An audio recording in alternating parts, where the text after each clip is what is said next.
What's up, everybody? Welcome, welcome. Come on in. What's up, everybody? I'm coming to you live from Washington, D.C.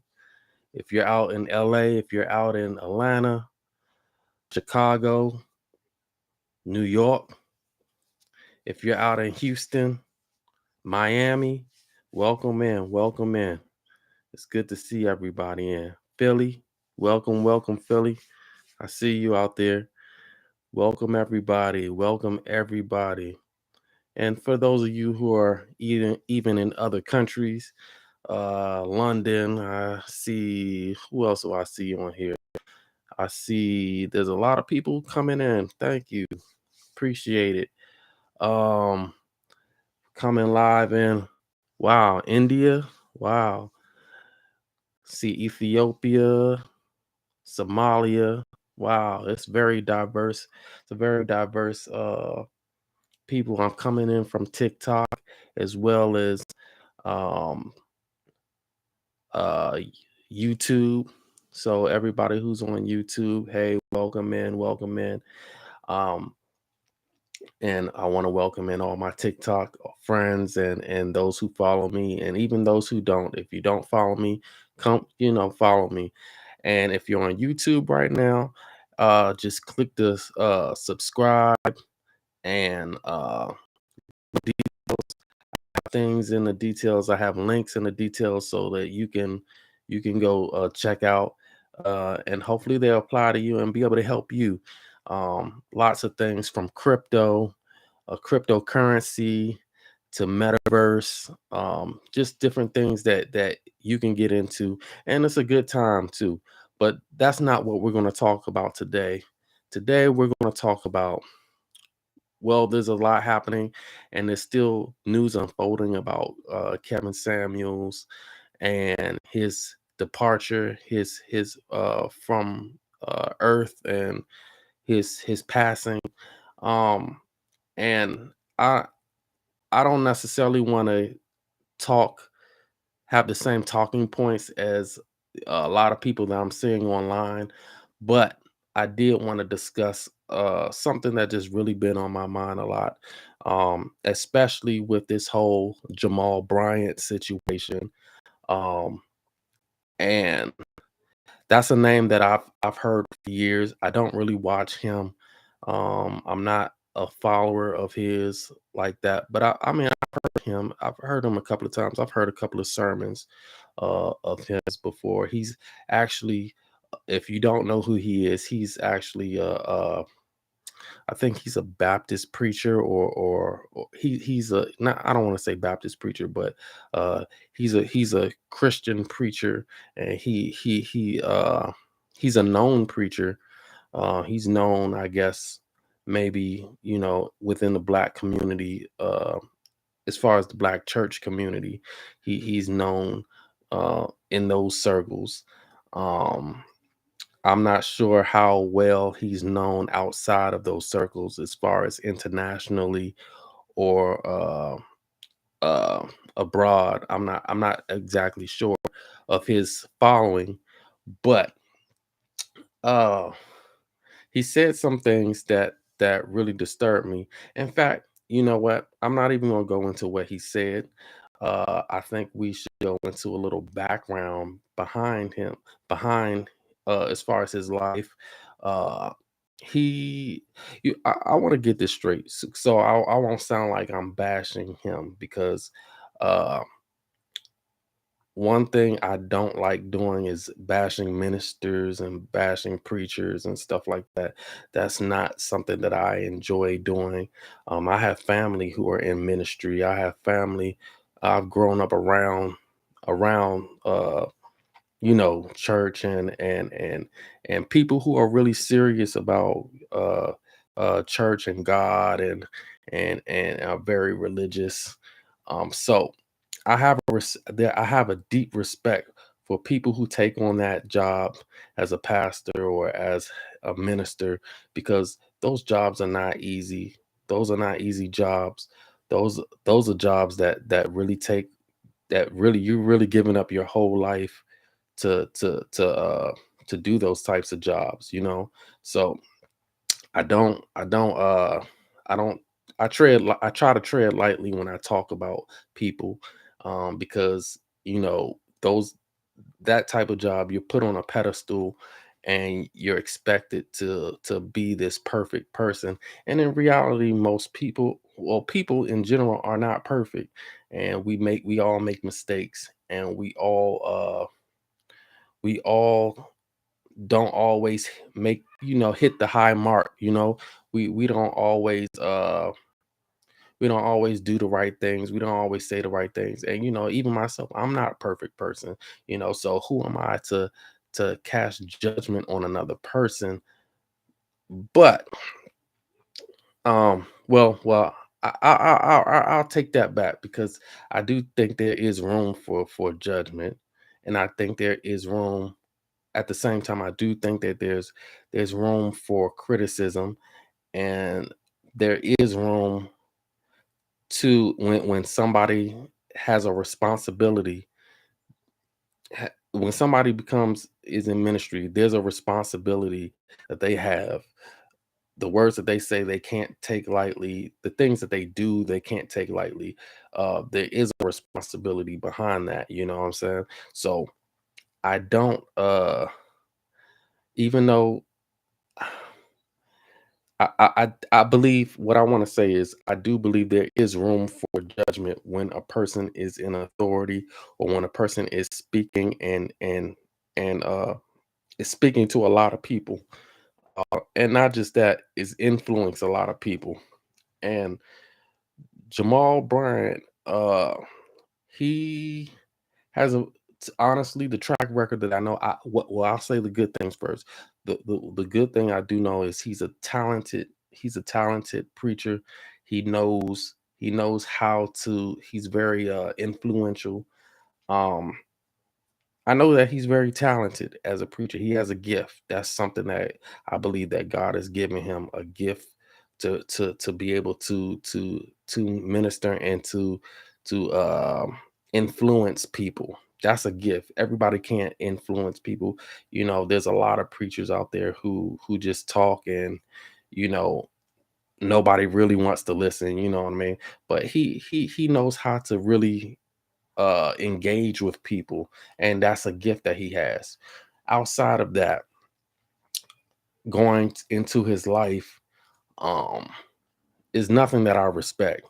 He's one of the few preachers that I really, I'm gonna be honest, I personally don't have that much respect for him at this point in my life, from what I've seen. And I every time he's in the news, I just cringe, because he's, from what I've seen, and this is I can only go by from what I've seen. He just seems to be a panderer. He seems to be a person that panders to, especially women. He panders. I believe, and I'm going to say I believe, because I don't want to make this as if this is the gospel truth or anything like that. But I just believe that he is a panderer. I believe that it seems, as to me, he doesn't seem sincere when he preaches to me. Um, and I believe that he loves what he does. I believe that he's passionate about his job and about what he does, but his life behind it, it just doesn't really line up to his position that he's responsible for a lot of people, and he's not somebody I would take advice from. Um, In fact, there's a video clip of him, when he was a preacher in Baltimore. There was a bunch of guys. I guess he was trying to do some community service on the street or something. I don't know exactly what it was. I think somebody got shot or something, and he wanted to be there for the people in Baltimore, which is a good thing. He wanted to go to help, and be supportive of the people in Baltimore. And I'll add on that he is an activist to some degree. I know that he is an activist to some degree. Um, so he does support black causes and things of that nature. So I'm not trying to take away from the good that he does. But going back to the situation, he he was on the streets of Baltimore, and you know what, the people, the men on the street, they had no respect for him. They told him to leave because they told him, and it's on YouTube. You can find the videos on YouTube. Um, they they really didn't care for him. They didn't respect him, and I understood why they didn't respect him. As a man, he's not the type of man that most guys would respect, and I'll get into why. I'll get into why very soon. Um, he's not the type of man that most real men will respect. And he yeah, let's get into why. Okay. Because I don't want to just start babbling. But okay. He's From what I know, he's been married, and from what I know, he's cheated on his wife. From what I know, he has baby mamas everywhere. From what I know, he sleeps with a lot of women within his congregation, you know, and that's something that's not respected. Like men don't respect men men don't respect other men who call themselves clergy or men of God. When you put yourself in when you put yourself in that light, you're a man, you're supposed to be a man of God, and you're doing those kind of things, it's a turn off to most men. Even though a lot of men do those kind of things, if you put yourself as a person that's supposed to talk, speak for God and all that and that kind of thing, and you're supposed to be, a clergyman or an activist, a person of the people, a person that's supposed you're supposed there's a sense of reverence that you're supposed to have for that position. And you know what? I think that's why a lot of people nowadays don't have a lot of respect for for church and for the church. When they see all those kind of things, it's not really a good representation, you know. Hey, how you doing? Meg Desata, I think that's your name. But I just wanted to say hi. Welcome. Thanks for joining in. Um, yeah, so yeah, people are joining in on YouTube on TikTok. So I just wanted to make sure I'm keeping track of all the people that are coming in. But yeah, just if you have something to say, if you wanted to throw something in, yeah, say something in the comments. Feel free to join in and say something in the comments. We're on live right now. And David Cook, 1985, welcome in. Thanks for coming in. You can drop something in the comments. And yeah, man, don't feel free to like and subscribe, and feel free to follow me and I'll follow you back. Um yeah, so a lot of people don't really take I personally don't take him seriously, you know. I personally don't. I was very disgusted. So let's get back to Kevin Samuels. So when he spoke, when Pastor Jamal Bryant spoke on Kevin Samuels, and he implemented him into his sermon on Sunday, I feel he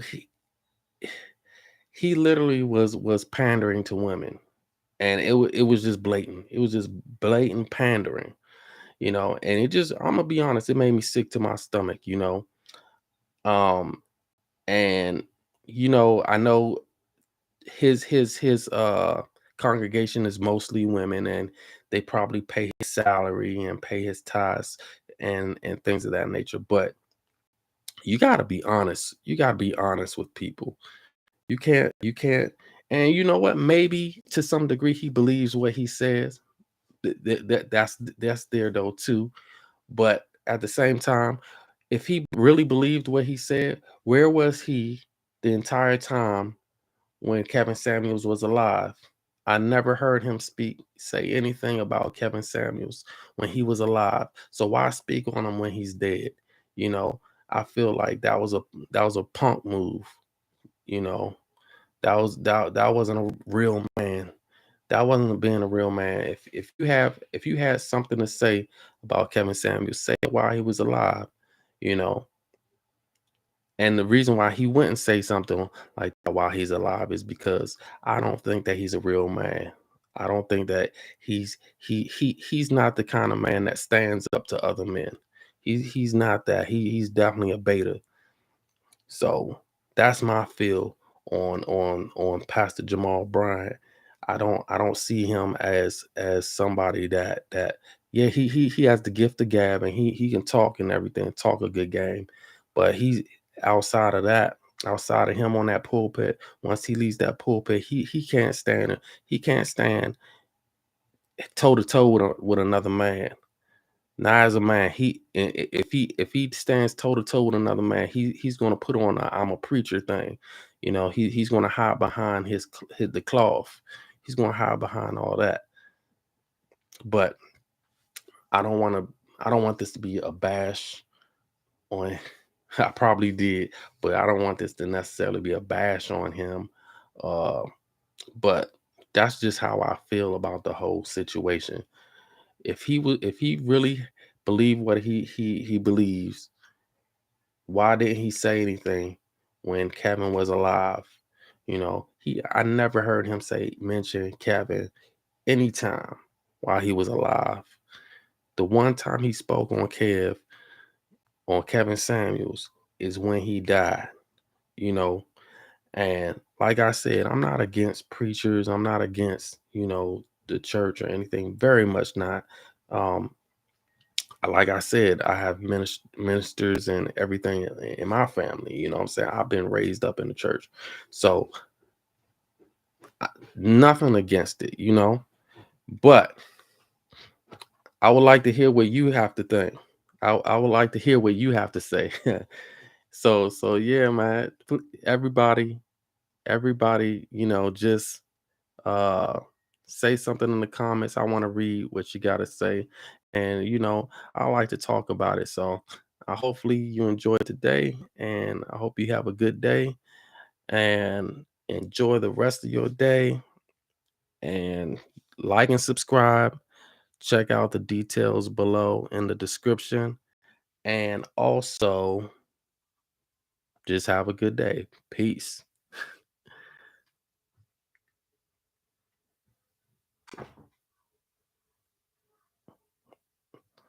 There we go.